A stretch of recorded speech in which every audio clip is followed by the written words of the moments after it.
от книжката и пускам цял албум днес. Искайте ми палци да стане, понеже утре е събота и Кат не работи. Отивам един ден по-рано. Надеждата ми се засили максимално, когато видях, че номерчето на бележката ми е възможно най-късметлийското ми число. И след това всичката ми надежда умря, когато ми казаха, че съм изтеглила бележка за грешното гише. От 9 до 12 какво тегля от машината?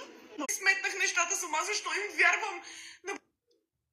Не мога да смята! Направих същата глупост, която направих, за да ми вземат книжката. И понеже не ви казах в последното видео защо, и сега ще ви обясня защо ми взеха. Съм карала МПС без регистрация. Но спестете си коментарите, защото аз осъзнавам, че аз съм си виновна за абсолютно всичко и просто не си следя нещата и това ми е проблема. Съкрушена съм, не знам.